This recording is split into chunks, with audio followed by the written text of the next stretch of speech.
पुणे ते छत्रपती संभाजीनगर हा मार्ग पश्चिम महाराष्ट्र आणि मराठवाड्याला जोडतो. पुणे ते संभाजीनगर महामार्गासाठी एक नवीन ग्रीन अलाइनमेंट तयार करण्यात आली आहे, अशी माहिती केंद्रीय रस्ते वाहतूक महामार्ग मंत्री नितीन गडकरी यांनी आज लोकसभेत प्रश्नोत्तराच्या तासात दिली. 15,000 कोटींचा हा मार्ग असून या महामार्गामुळे पुणे ते संभाजीनगर याचं अंतर 2 तासात कापलं जाईल, असंही त्यांनी सांगितलं.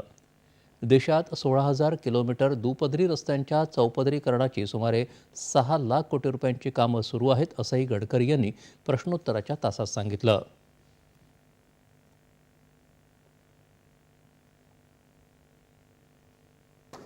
पुणे से औरंगाबाद संभाजीनगर ये महत्वपूर्ण रास्ता है जो पश्चिम महाराष्ट्र और मराठवाड़ा को जोड़ता है और इसमें विशेष रूप से ये पुणे ये ऐसी सिटी है कि पूरे महाराष्ट्र का मुंबई के साथ जैसा संबंध है वैसे पुणे के साथ है और इसलिए हमने इसके ऊपर एक मार्ग निकाला है कि पुणे से अहमदनगर औरंगाबाद जो रास्ता था इसका जो मॉडल था ये हमने ईपीसी में रोड बनाया है और एक नई ग्रीन अलाइनमेंट तैयार की है पुणे से औरंगाबाद संभाजीनगर।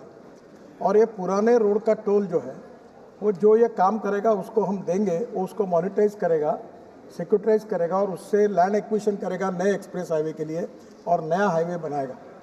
तो पुणे से औरंगाबाद ये जो 15,000 करोड़ का नया हाईवे है इसको हमने अलाइनमेंट पक्की की है।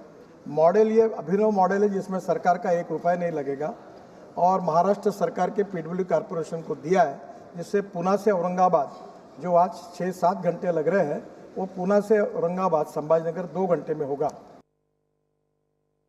केंद्रीय गृहमंत्री अमित शाह यांच्या विरोधात काँग्रेसच्या जयराम रमेश यांनी दिलेला हक्कभंग प्रस्ताव स्वीकारता येणार नाही, असं राज्यसभेचे सभापती जगदीप धनखड यांनी स्पष्ट केलं.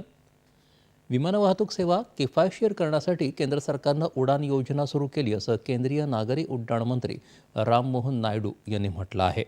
विमान तिकिटातील 45% मूल्य हे त्या राज्य सरकारांच्या वॅट आणि ATA दरांमुळे असतं, असं सांगत राज्य सरकारांनी या दोन्ही दरात घट करावी, असं नायडू म्हणाले.